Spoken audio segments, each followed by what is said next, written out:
ഈശോയുടെ സമാധാനം നമ്മുടെ ഹൃദയങ്ങളെ ഭരിക്കട്ടെ. നമ്മൾ ധ്യാനിക്കുന്നത് ദൈവത്തിൻ്റെ നാമത്തെക്കുറിച്ചാണ്. യേശുവിൻ്റെ നാമത്തിൻ്റെ ശക്തി പൗലോസ്ലീഹയുടെ ലേഖനത്തിൽ നമ്മൾ കാണുന്നുണ്ട്.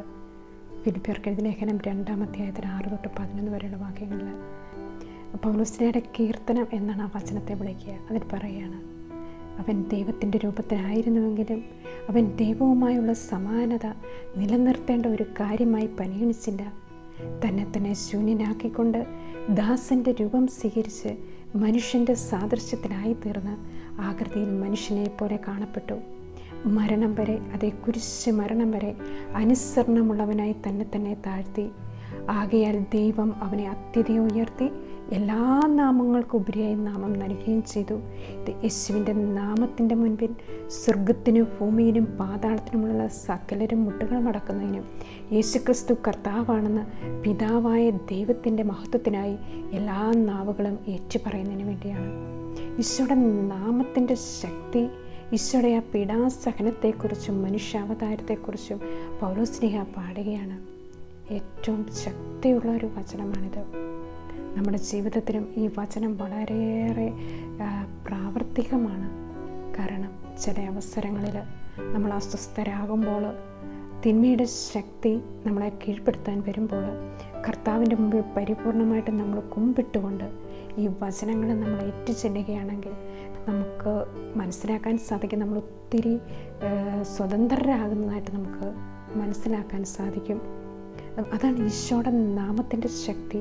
ആ നാമത്തെ നമ്മൾ സ്വീകരിക്കണം. ദൈവത്തെ തന്നെ പല സ്ഥലത്തും വെളിപ്പെടുത്തുന്നുണ്ട്.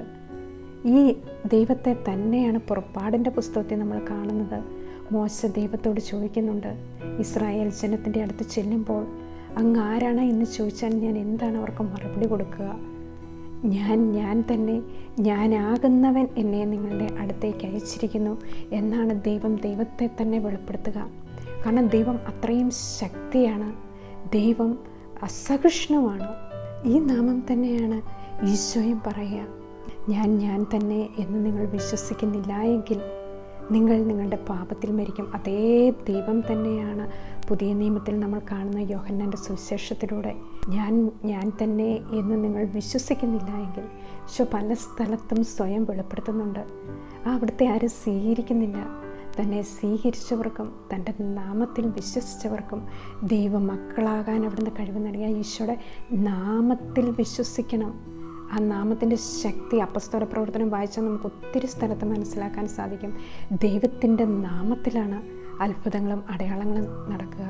അപ്പസ്തോല പ്രവർത്തനം 3-6 തിരുവചനത്തിൽ ശിഷ്യന്മാരുടെ യാത്രയിൽ അവർ ദേവാലയത്തിൻ്റെ മുൻപിൽ ഒരാളെ കണ്ടെത്തുന്നുണ്ട്.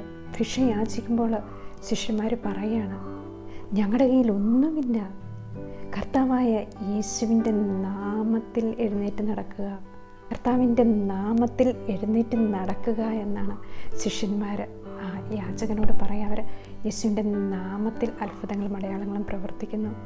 അപ്പോസ്തല പ്രവർത്തനം 5-ാം അധ്യായത്തിൽ യേശുവിൻ്റെ നാമത്തെ പ്രതി അപമാനം സഹിക്കാൻ യോഗ്യത ലഭിച്ചിൽ സന്തോഷിച്ചുകൊണ്ട് അപ്പോസ്തലന്മാർ വീണ്ടും അടുത്ത സ്ഥലത്തേക്ക് പോവുകയാണ് ഈശോയെ കൊടുക്കാൻ. ഇതാണ് ഈശോയുടെ നാമത്തിൻ്റെ ശക്തി.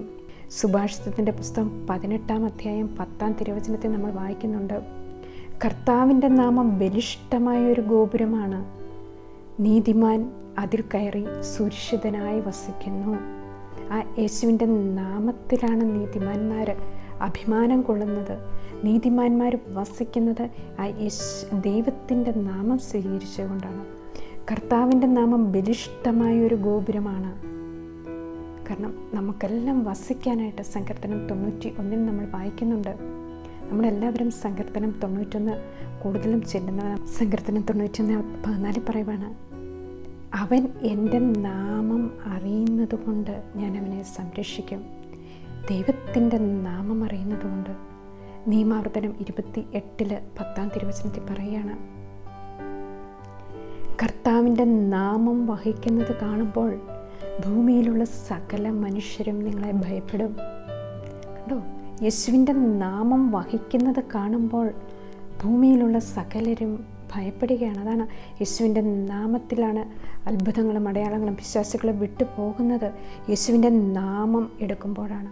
യേശുവിൻ്റെ നാമത്തിൻ്റെ മുൻപിൽ തിന്മയുടെ ശക്തിക്ക് നിൽക്കുവാൻ സാധിക്കുകയില്ല. അവന് ഓടുകയാണ്. അവൻ അലറിക്കൊണ്ട് വിളിച്ചു പറയാണ്, കർത്താവേ, അങ്ങൻ്റെ കാര്യത്തിൽ എന്തിനിടപെടുന്നു? ഞങ്ങളെ നശിപ്പിക്കാനാണോ നീ വന്നിരിക്കുന്നത്? നീ ആരാണെന്ന് എനിക്കറിയാം, ദൈവത്തിൻ്റെ പരിശുദ്ധൻ.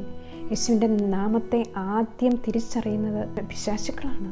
നമ്മൾ പോലും കർത്താവിൻ്റെ നാമം തിരിച്ചറിയുന്നില്ല പലപ്പോഴും. കാരണം യേശുവിൻ്റെ നാമത്തിൻ്റെ ശക്തി പിശാചുക്കൾക്ക് അറിയാൻ സാധിക്കും. അതാണ് അവർ കർത്താവിനെ കാണുമ്പോഴേ അലറിക്കൊണ്ട് വീഴുകയാണ്. അതാണ് യേശുവിൻ്റെ നാമത്തിൻ്റെ ശക്തി. ഈ നാമം നമ്മൾ ഓരോ ദിവസവും വഹിക്കണം. നമ്മൾ പ്രാർത്ഥിക്കും തോറും ഈ നാമം നമ്മിലേക്ക് ഇറങ്ങി വരികയാണ്. യോഹന്നാൻ സുവിശേഷം 17-ാം അധ്യായത്തിൽ ഈശോ പ്രാർത്ഥിക്കുന്നുണ്ട്, കർത്താവേ, അങ്ങ് എനിക്ക് തന്ന നാമത്താൽ അവരെ അങ്ങ് സംരക്ഷിക്കണമേ. യേശുവിൻ്റെ നാമത്തിലാണ് സംരക്ഷിക്കപ്പെടുക. യേശുവിൻ്റെ നാമത്തിൽ പിതാവിനോട് ചോദിക്കുന്നതെല്ലാം നമുക്ക് തരും. യേശുവിൻ്റെ നാമത്തിലാണ് പരിശുദ്ധാത്മാവിനെ നമുക്ക് തരുന്ന. യോഹന്നാൻ്റെ സുവിശേഷം 16-ാം അധ്യായത്തിൽ നമ്മൾ കാണുന്നുണ്ട്, യേശുവിൻ്റെ നാമത്തിൽ നമ്മൾ എന്ത് ചോദിച്ചാലും അവിടുന്ന് നമുക്ക് തരും എന്നാണ് അവിടുത്തെ വാഗ്ദാനം. ഈ ഈശോയുടെ നാമം ഓരോ നിമിഷങ്ങളിലും നമ്മൾ സ്വീകരിക്കുവാൻ, നമ്മുടെ ഹൃദയത്തിൽ ആ നാമം കൊണ്ടു നടക്കുവാൻ യെശയ്യാ പ്രവാചകന്റെ പുസ്തകം 26-ാം അധ്യായത്തിൽ പറയുന്നുണ്ട്, അങ്ങയുടെ നാമവും ഓർമ്മയുമാണ് എൻ്റെ ഹൃദയ അഭിലാഷം. യേശുവിനെക്കുറിച്ചുള്ള, ദൈവത്തെക്കുറിച്ചുള്ള നാമവും ഓർമ്മയുമാണ് നമ്മുടെ ഹൃദയ അഭിലാഷം. ആ നാമം നമ്മൾ സ്വീകരിക്കുമ്പോൾ നമുക്ക് പാപം ചെയ്യാൻ സാധിക്കില്ല. ദൈവത്തിൻ്റെ സംരക്ഷണം നമുക്ക് തരും. ലോകത്തിലുള്ള സകല മനുഷ്യരും ആ ദൈവത്തെ ഭയപ്പെടും. തിന്മ കൂടെ നിൽക്കുകയില്ല. ആ ദൈവത്തിൻ്റെ വിശുദ്ധി നമ്മളിലൂടെ വന്ന് വസിക്കുന്നത് ദൈവത്തിൻ്റെ നാമത്തിലൂടെയാണ്. അതാണ് ദൈവം അത്രമാത്രം മനുഷ്യ മക്കളെ സ്നേഹിക്കുന്നത് കൊണ്ട് ദൈവം പല രൂപത്തിലാണ് നമ്മുടെ അടുത്ത് സ്വയം ഇല്ലാതായി ഇറങ്ങി വരുന്നത്. വിമോചകനായ കർത്താവിനെ നമുക്ക് കാണാം.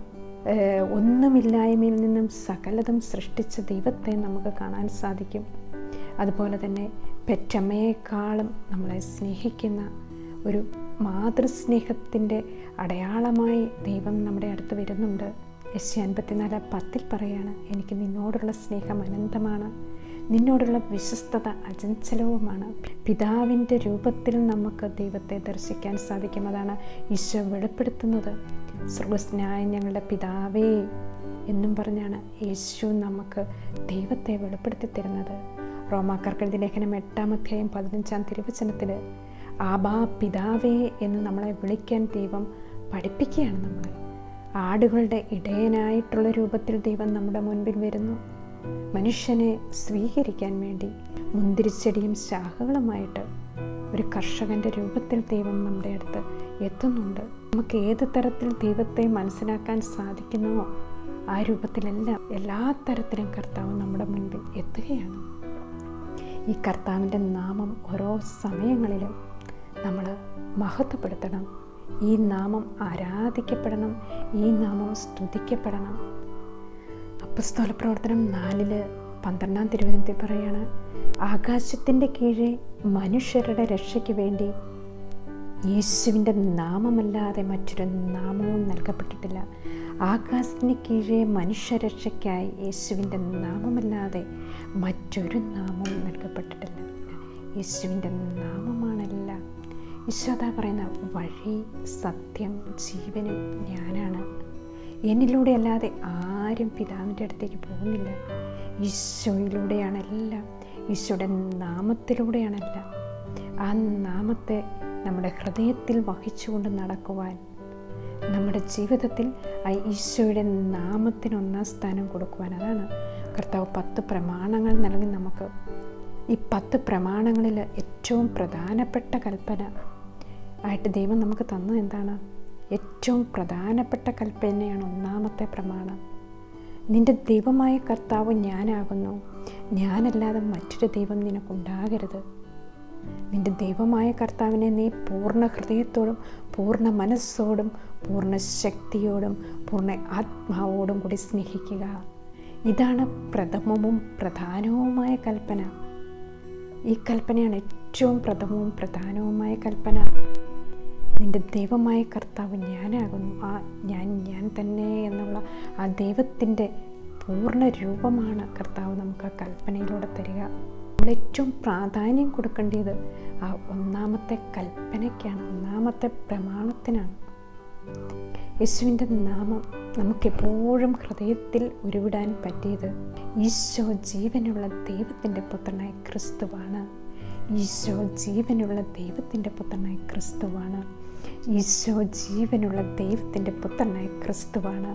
ഈ ഒരു നാമം എപ്പോഴും നമ്മുടെ ഹൃദയത്തിൽ പേറിക്കൊണ്ട് നടക്കുവാൻ ഉള്ള അനുഗ്രഹം നമുക്ക് നൽകണമേ എന്ന് നമുക്ക് പ്രാർത്ഥിച്ചുകൊണ്ട്, അതാണ് 1 പത്രോസ് 3:15 തിരുവചനത്തിൽ പറയാണ്, യേശുവിനെ കർത്താവായി നിങ്ങളുടെ ഹൃദയത്തിൽ വെച്ച് പൂജിക്കുവിൻ. നിങ്ങൾക്കുള്ള പ്രത്യാശയെപ്പറ്റി വിശുദ്ധീകരണം ആവശ്യപ്പെടുന്ന എല്ലാവരോടും മറുപടി പറയാൻ നമുക്ക് പറ്റും. ആ ദൈവത്തെ നമ്മൾ ഹൃദയത്തിൽ വെച്ച് പൂജിച്ചാൽ, ആ ദൈവത്തെ നമ്മൾ ഹൃദയത്തിൽ വെച്ച് എങ്ങനെയാണ് പൂജിക്കുക? പൂർണ്ണ ഹൃദയത്തോടും പൂർണ്ണ മനസ്സോടും പൂർണ്ണ ശക്തിയോടും പൂർണ്ണ ആത്മാവോടും കൂടി നമ്മൾ ദൈവത്തെ സ്നേഹിക്കണം. അപ്പോൾ ബാക്കിയുള്ളവയെല്ലാം നമുക്ക് കൂട്ടിച്ചേർക്കപ്പെടും. എല്ലാ അനുഗ്രഹങ്ങളും നമ്മോടൊപ്പം ഉണ്ടാകും. അപ്പോൾ നമ്മളെപ്പോഴും ദൈവത്തെ ഹൃദയത്തിൽ വെച്ച് പൂജിക്കുവാൻ, ദൈവത്തിൻ്റെ നാമത്തെ നമ്മൾ പൂജിക്കാനായിട്ട് നമ്മളെപ്പോഴും പ്രാർത്ഥിക്കുന്ന ഒരു പ്രാർത്ഥനയാണ് മത്തായിയുടെ സുവിശേഷം 16 തിരുവചനം. ഈശോയെ, അങ്ങ് ജീവനുള്ള ദൈവത്തിൻ്റെ പുത്രനായ ക്രിസ്തുവാണ്. ഈ പ്രാർത്ഥന നമ്മുടെ ഹൃദയത്തിനും മനസ്സിനും എപ്പോഴും ഉണ്ടായിരിക്കുവാൻ ആഗ്രഹിച്ചുകൊണ്ട് ഈശോ മിശിഹായ്ക്ക് സ്തുതിയായിരിക്കട്ടെ.